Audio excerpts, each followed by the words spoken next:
Le Lean est appliqué depuis 4 ou 5 ans dans la construction, mais il existe depuis plus de 50 ans dans d'autres industries. C'est vraiment un outil qui est utilisé, qui est développé.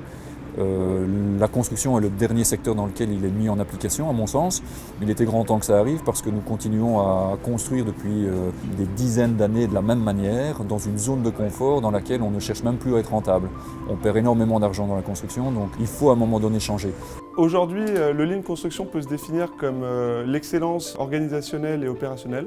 Cette excellence se traduit dans les faits par en fait l'amélioration continue. Et donc c'est aussi le support d'une meilleure communication, d'une meilleure confiance des uns et des autres, et puis d'un intérêt au travail qui est bien meilleur parce que tout le monde bénéficie de l'expérience des autres. Ça aussi a un élément très important, c'est que ça rebondit sur la sécurité. Le but étant de créer une chaîne de confiance derrière sur le chantier qui va permettre que les gens travaillent ensemble plutôt que l'un contre l'autre. Nous avons analysé l'ensemble des causes racines, nous avons déterminé exactement ce qui n'allait pas sur le chantier, notamment avec les banches où on a constaté que notre sous-traitant planifiait des activités mais n'avait pas le personnel pour le faire. Donc nous avions constaté qu'à un moment donné, les grues n'étaient pas occupées à 100%. Donc il y avait beaucoup de temps perdu, de mouvements intempestifs. Pour nous, le Lean, ça a d'abord été réduire des gaspillages. Finalement, c'est l'origine du Lean. Dans le bâtiment, il y a énormément de gaspillage. On attend beaucoup, on passe des commandes qui n'arrivent pas, on gaspille du produit ou du matériel. On a eu besoin du Lean Construction pour faire face à un défi d'organisation au sein de GMT. Au niveau des PME, il y a quand même des déficits importants de communication. Et donc on a cherché un OPC qui apportait une méthode nouvelle et on est tombé sur la méthode Lean Construction qui nous a paru assez séduisante et adaptée à une obligation de résultat dans les délais. Les outils mis en place sur le chantier, dans un premier temps avec des tas de partenaires, ça a été une analyse du chantier avec des outils d'analyse de grue. Nous avons pris le parti de rajouter complètement un étage et de dédier une salle au Lean. Donc ça, c'est devenu notre salle, notre cockpit room, notre salle de commandement dans lequel toutes les décisions du chantier se prennent. Le LPS, c'est un planning collaboratif. C'est pas que les post-it. Le plus important, c'est ce qui se passe chaque semaine, qui va permettre aux équipes, à ceux qui font, chaque semaine de se retrouver pour regarder qu'est-ce qu'on va faire la semaine prochaine et de prendre un certain nombre d'engagements dans un esprit de bienveillance où on a le droit de dire non, je ne peux pas m'engager là-dessus.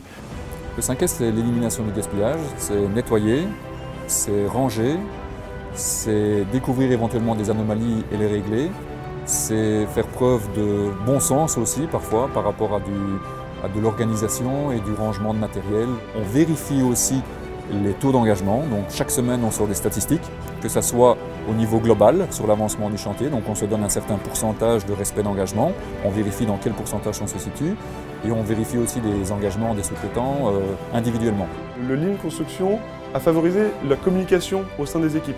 Alors non seulement la communication, mais en plus la réorganisation elle a eu lieu dans les process et dans l'atelier.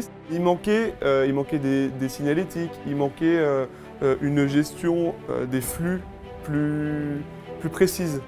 J'ai pu constater un avant et un après, après avoir travaillé avec Data Partners.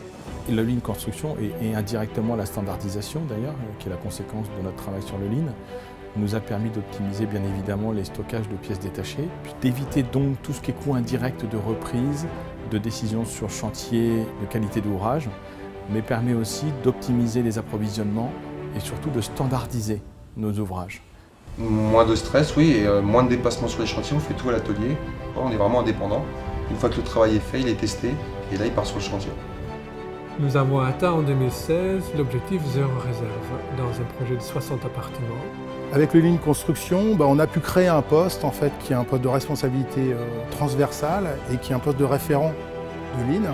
Et c'est assez extraordinaire parce que cette personne-là dont on aurait dû se séparer vient au contraire, avec cette nouvelle création de poste, revaloriser encore sa formation et son implication dans l'entreprise.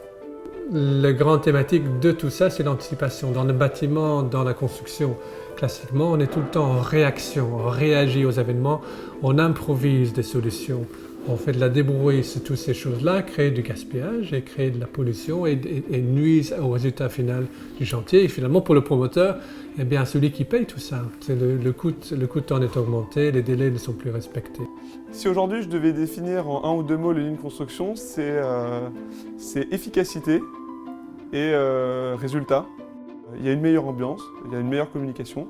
C'est la philosophie du Lean, c'est il faut s'améliorer tout le temps et encore. Et je pense que ça, en tout cas, c'est rentré dans la mentalité.